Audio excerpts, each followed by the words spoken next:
For this project, we'll be using tape rule, marker or pencil, ruler or curve. You can use any curve of your choice if you don't have the pattern master.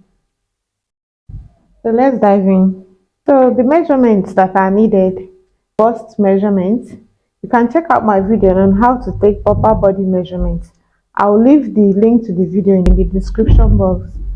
So we'll be needing bust measurements, waist measurements, shoulder measurements, bust point, bust span, front waist length, back waist length.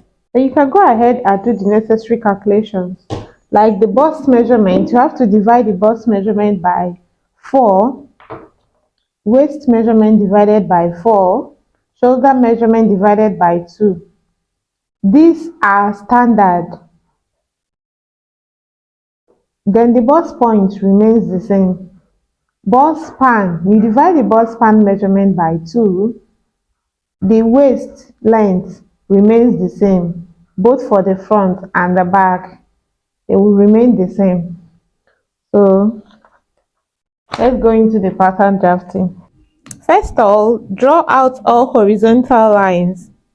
The first line is the starting line that will serve as the shoulder line. I measured 1 inch down on the pattern paper. Then I went ahead to mark the chest line. To get the chest line, divide the bust measurement by 6 plus 1.5. This is a standard. Whatever you get from this calculation is the chest line. Then the third line is the bust point measurement. That's the shoulder to the highest point of the bust. That is the bust point measurement. Also mark the front waistline. That's the shoulder to the natural waistline. After marking the horizontal lines, then we'll go ahead and mark the vertical lines. So the first thing to mark is the shoulder measurement that you have divided by 2, which is 7. So I'll mark the shoulder measurement on the shoulder line as well as on the chest line, like so. Then use your ruler to connect the points.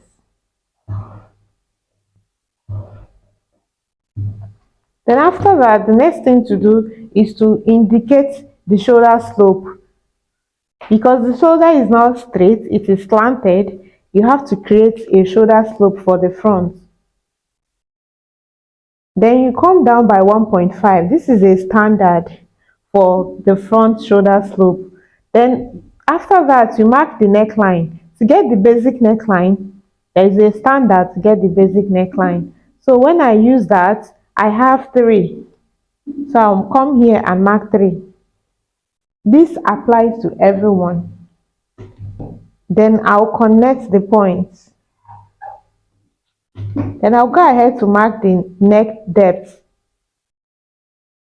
Because this is the neck width, so I'll mark the neck depth. I'll use the same formula to mark the neck depth. Then I'll come out here by 1 to create a round neckline. So I'll connect the points from this shoulder to the 1 inch that I've measured out to create a round neckline. You can alter this neckline to any neckline of your choice. After that, you're going to create the armhole curve. And to create the armhole curve, you divide whatever you have from that shoulder slope to the chest line by 2, like so, to get the middle. On that midpoint, you come in by 0.5. Then I'm going to connect from this point to the chest line with the armhole curve. So you can use a curve to connect, like so. You have successfully created your neckline and your armhole curve. So the next thing to do is to insert the darts. So you use your bust span to get your dart line. When you divide the bust span by 2, I have 3.75. So I'll go ahead and mark 3.75 on the tape like so. I'll mark it only at the waistline and the bust point. I'm not coming to the chest line. So I'll connect the points like so. So after that, I'm going to be taking the darts. The essence of having that on your bodice is to give it shape. So for this bodice to have shape, you're going to impute that. And I'm going to be taking 0.75 as the dart intake. You can take 1 inch if you are on the busty side, but if you are not busty, if you are like this size that I'm working with, you can take 0.75 on each side. So you connect to the bust point like so. Can you see? Now that we are done with our darts, we're going to start imputing the measurements. So when you divide the bust by 4, you have 9. So I'll come under the chest line and mark 9 as the bust measurement. Then I'll come to the waistline and mark the waist measurement. I have waist measurement of 28, which is 7. If I divide by 4, I have 7. So I'm going to replace this dart because I'm going to sew this dart. So I'm going to replace this dart intake because if I am to close up this dart, like I'm going to sew it, if I'm to sew it down, you will notice that my measurement is no longer up to what I intended. It's no longer up to the measurement that I'm working, the waist measurement that I'm working with. So I'm going to replace, I'm going to measure whatever I'm going to take out from here, which is 1.5, and replace it here. You notice that once you replace your dart intake, you will be able to have up to your initial measurements. Can you see? It's now up to my measurement. It's now up to the measurement that I intended. So the next thing to do is to connect the points like so.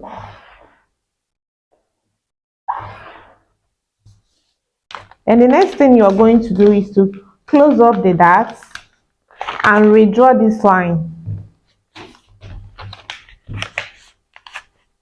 to get, redraw the line to get a straight line here, because you will notice that after sewing your darts, your measurement is going to short a little. Your measurement is going to be shorter. So you just close up the darts and redraw your line, as simple as that. So after that, I'm going to be adding side darts to this bodice. So for the side darts, you will use the difference between the front waist length and the back waist length. For this particular measurement, the difference between the front waist length and the back waist length is 1. There are some that have up to 2 or 3. People that are very busty have tendency, they have the tendency to have up to 3 or 3.5 difference between the front and the back waist. So for this project, I'm going to be adding 1 because that's the difference between the front and the back for this particular measurement. So I'm going to draw the line like so, right? So I'm also going to do exactly what I did here. I'm going to close up the darts like so and reconnect. I'm going to close up the darts and reconnect the line like so. If you are on the busty side that has up to 2 to 3 inches difference, you will notice that this part will be more curvy. It will be more curvy. So you just have to redraw the line and you are good to go. So after that, we are going to be drafting the back bodice, because this is just the front bodice. We're going to be drafting the back bodice over there. For the back, the first thing I'm going to do is to extend this chest line to the back, like so.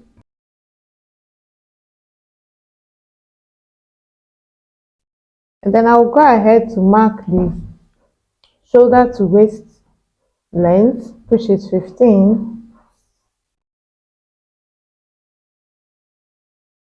For the back, it's 15. Connect the points. So this is the back.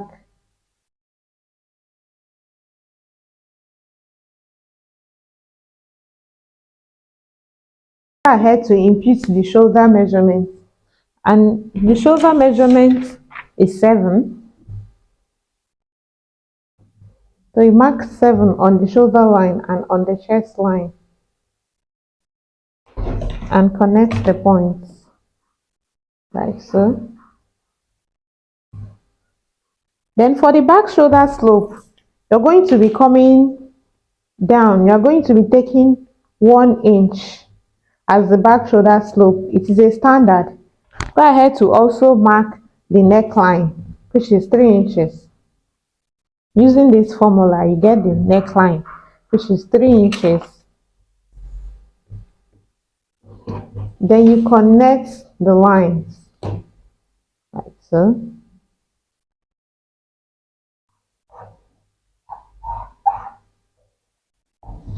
Then for the neck depth, we are taking 1 inch as the neck depth. This is a standard.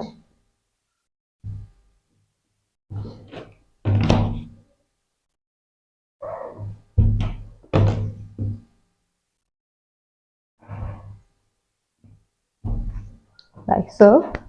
Then you also do the same thing you did for the front. For the armhole curve, you divide whatever you have left from the shoulder slope to the chest line by 2, and you take 0.75.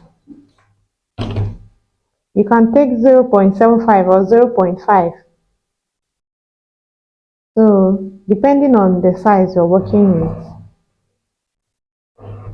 So you connect the curves like so. After that, the next thing to do is to mark your dart line, and to get the dart line, divide the bust span measurement, that is nipple to nipple measurement, by 2. Remember, you can check out my video on how to take proper body measurements, so that you can know how to measure the bust span measurement, so you can connect the points, like so. And then we are going to be taking the dart intake. You mark the dart intake down, 0.75 on each side. You can take 1 if you are on the busted side. So you connect to the bust point, to the chest line. For the back, you are connecting to the chest line, because there's no bust point at the back. So you are going to connect to the chest line. After that, you start marking your the bust measurement of 36, which is 9, like so. Then the waist measurement,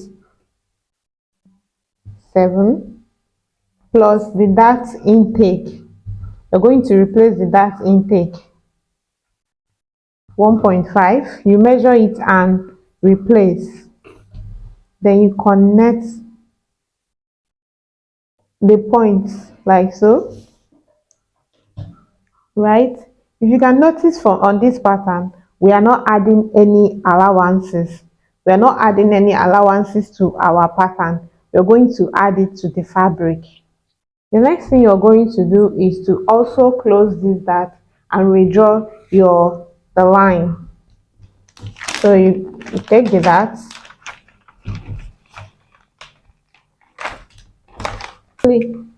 and quickly redraw your line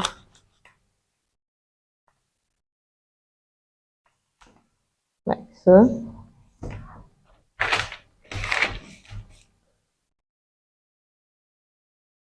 So you need to take out 0.75 here so that the zipper can lay flat at the back so that it doesn't bulge out. So you connect it to the neckline like so. So if you're on the side like plus size that has bigger butts or bigger hips, you need to come in here by 1 or 1.5. On the plus size, you take 1 to 1.25. Like people of hips of 48 to 50 something, you can take 1.5. But people that doesn't have much hips, you can take 1 inch. Like 40 hips of 42 can go for 1 inch. I'm working with hip of 39, so I'm taking 0.75 here. With this, the half scale block is ready. If you're attaching peplon or a skirt to it, then it's okay, but in this video we are going to be converting it to a top. So let's continue. So we're going to be marking from shoulder to the blouse length, which is 23. Then you connect the points.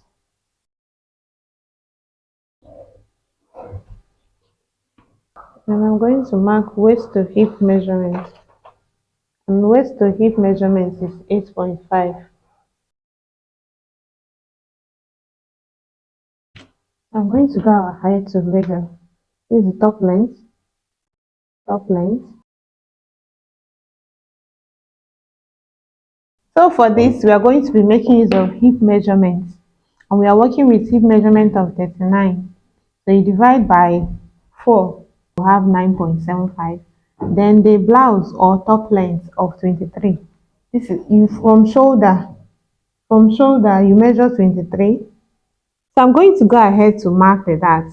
And to get the dart, you need to check the bust span measurement, which is the nipple to nipple measurement. That is the dart.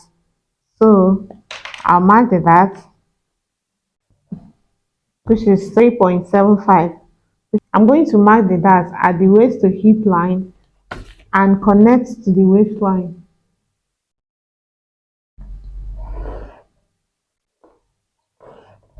Like so. So the next thing I'm going to do is to also connect this line, which is the dart intake. The dart intake line. So on your waist, on the waist to hip line, you come up by 1 and connect this dart to that 1 inch. Like so. So you do the same on the other side. Remember, we do no longer need this line because it is now a full scale block. So we no longer need this line. So the next thing to do is to start marking the hip measurement. That's all. So the hip divided by 4, you have 9.75. So you mark the 9.75. You use the curvy side of the pattern master to connect the points like so. You can decide to give the top a curve, and you can also decide to leave it straight, but for me, I'm giving mine a curve. So I came up by 1.5 inches to give it a curve. You can go for any shape of your choice. Then at a point, I decided to take 2 inches up because I felt that the 1.5 that I used did not give me exactly what I wanted. So I came up by 2 inches. This is optional. You can walk around it and do anything that you choose to do. That's all. So after that, we are going to go over to the back and start drafting the back. We are going to do exactly the same thing that we did for the front. The only difference is that the blouse length is going to be shorter by 1 inch due to the fact that the difference between the front half length and the back half length is 1 inch. If the difference between your front half length and your back half length is 2, then you should make your top length 2 inches shorter at the back than the front. And then on the hip line, I'm going to come up here by 1 inch and connect to the waistline, like so. Then I'll come to the hip line and mark the hip measurements. And I'm working with hip measurement of 39. If you divide by 4, you have 9.75. So I'll mark 9.75 on the hip line. And I'll use the curvy part of the ruler to connect, like so. And also connect this part to the hip line, like so. Then go ahead and draw your curve. If you had marked curve at the front, if you took 2 inches at the front, then you need to also take 2 inches from the top length at the back so that they will be equal. If you had left it straight, then you can go ahead and leave it straight. So with this, we have successfully drafted the basic bodice block for a top. Remember that after drafting the basic bodice neckline, which you use this formula to get, you can go ahead and alter the neckline to any neckline of your choice. You can go for V neckline, you can still go for round neckline or Queen Anne or any kind of neckline that you desire. But always make sure that you do the basic neckline first before you alter the neckline to any neckline of your choice. So whatever you do to the back, to the front, you are also going to take the same neck width at the back, right? So let's assume that you want to take the neck width of 4 by 4 or by 5. You want to bring the neckline down, you can go ahead and alter the neckline to 5 by 4, like so.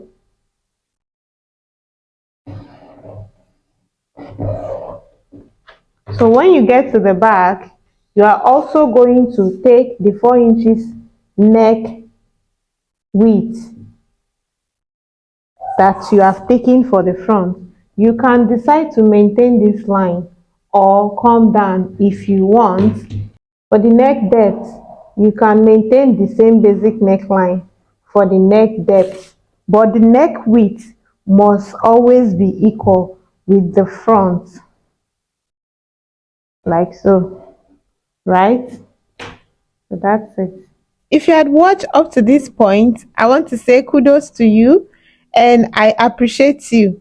Drop me comments in the comment section so that I can acknowledge you. Don't forget to hit the subscribe button if you have not subscribed. Share to your friends so that they can also watch this video and learn from it. See you in the next video. Bye.